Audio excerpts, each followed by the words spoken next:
Hello friends, मैं हूँ आशीष। तो आज हम पढ़ेंगे अकबर और बीरबल की इंटरेस्टिंग स्टोरी। इससे आप इंग्लिश से हिंदी आसानी से सीख सकते हैं। तो चलो फ्रेंड, स्टार्ट करते हैं एक इंटरेस्टिंग स्टोरी।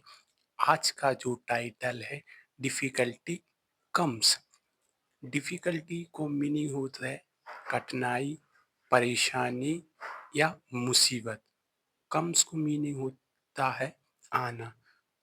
तो इस पूरे टाइटल को मतलब हुआ जब मुसीबत आती है या कठिनाई आती है या परेशानी आती है।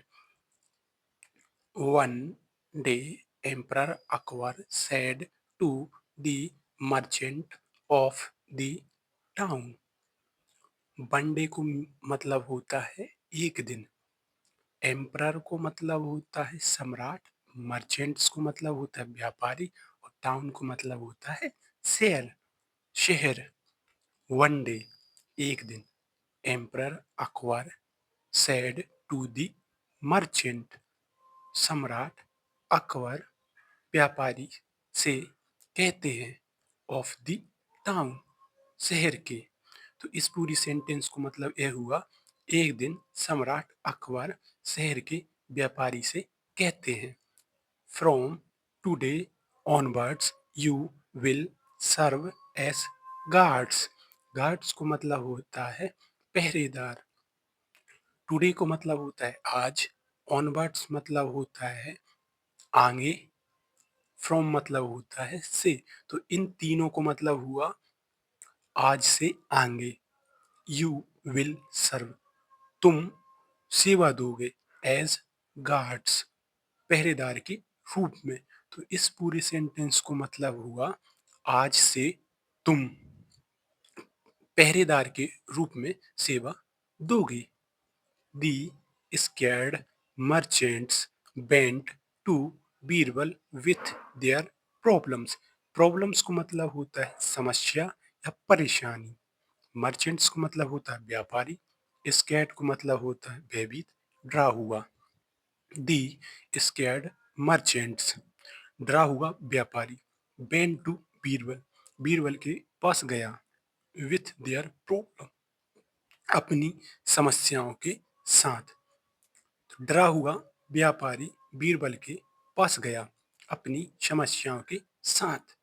Birbal boosted their morale by saying. Morale को मतलब होता है हौसला। बूस्टेड को मतलब होता है बढ़ाना।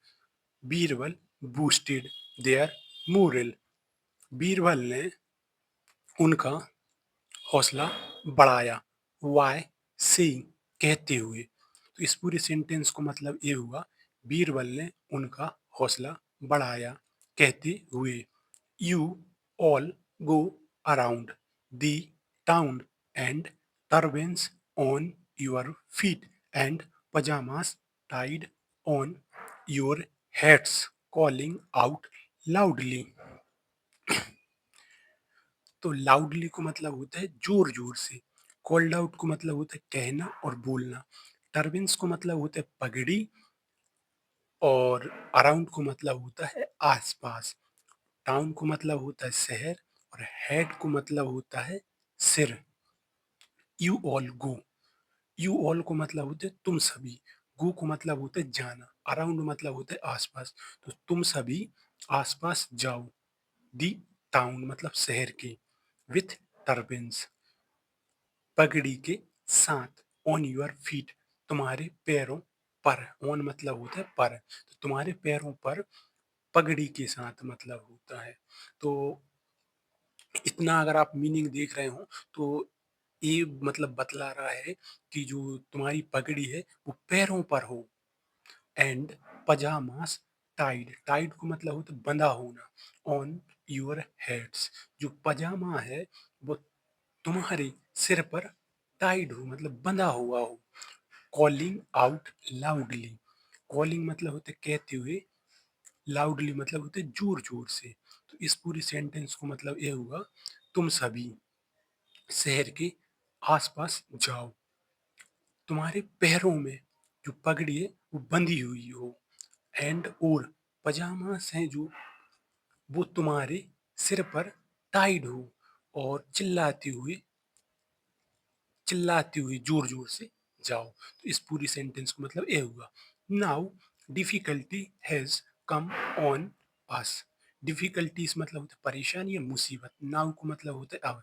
तो अब और अस को मतलब होते हैं हमारे। नाउ डिफिकल्टीज हैज कम, अब परेशानी आई है, ऑन अस हमारे ऊपर। तो इस पूरी सेंटेंस को मतलब ये हुआ, अब परेशानी आई है हमारे ऊपर। That should do the trick. Trick को मतलब होता है चाल या योजना। शुड को मतलब होता है चाहिए और डेट को मतलब होता है तो होना चाहिए ट्रिक। तो इस पूरी सेंटेंस को मतलब हुई कि इस चाल को होना चाहिए। The emperor was out in the town in disguise. Disguise को मतलब होता है भेष बदल के। टाउन को मतलब होता है शहर, आउट को मतलब होता है बाहर।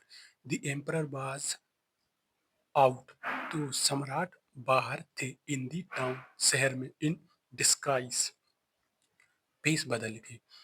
सम्राट भेष बदल के शहर में बाहर थे।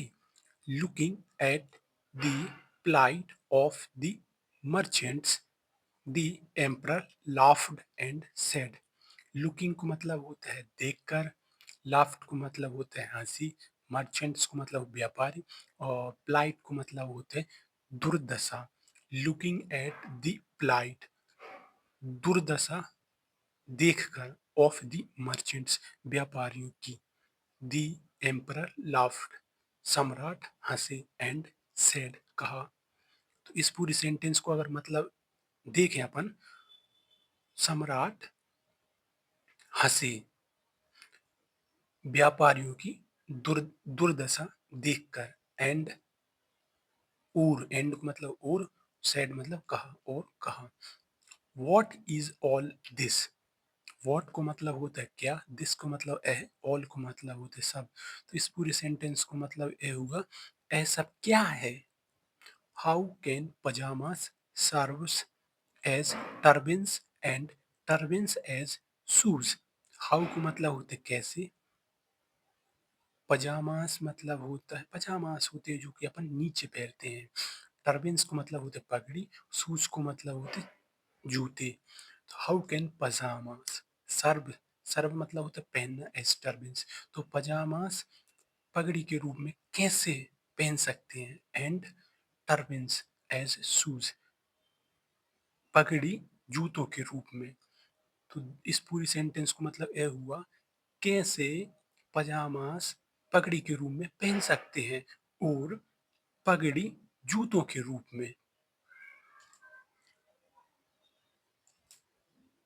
वन मर्चेंट सेड, एक व्यापारी ने कहा, योर हाइनेस, हे महाराज, from birth we have been trained in the profession of selling. Selling को मतलब होता है बेचना, प्रोफेशन को मतलब होता है पेशा, ट्रेंड को मतलब होता है शिक्षण, प्रशिक्षण, और बर्थ को मतलब होता है जन्म। फ्रॉम बर्थ जन्म से, बी हैव बीन को मतलब होता है हो रहे हैं, तो हम हो रहे हैं या कर रहे हैं। ट्रेंड, ट्रेंड को मतलब होता है प्रशिक्षण, इन द प्रोफेशन मतलब पेशे में, ऑफ द सेलिंग तो बेचने की। तो इस पूरी सेंटेंस को मतलब यह हुआ कि जन्म से हम बेचने के पेशे में प्रशिक्षण हो रहे हैं। How can be we guards then, then को मतलब होता है फिर, गार्ड्स को मतलब होता है पहरेदार, हाउ को मतलब कैसे। हाउ कैन बी हम कैसे हो सकते हैं, गार्ड गार्ड्स देन, गार्ड्स को मतलब होते पहरेदार फिर। तो इस पूरे सेंटेंस को मतलब यह होगा कि हम कैसे पहरेदार हो सकते हैं फिर। Emperor Akbar understood that this trick was played by Birbal. Played को मतलब होते चली, ट्रिक को मतलब चाल या योजना, अंडरस्टूड को मतलब होते समझना, एम्परर अकबर अंडरस्टूड, सम्राट अकबर समझ गए थे। डेट मतलब कि this trick A Chaalbaaz played, मतलब चली थी बाय बीरबल, तो बीरबल के द्वारा यह चाल चली थी। तो इस पूरे सेंटेंस को मतलब यह हुआ कि सम्राट अकबर समझ गए थे कि बीरबल के द्वारा यह चाल चली गई थी। वीडियो देखने के लिए धन्यवाद।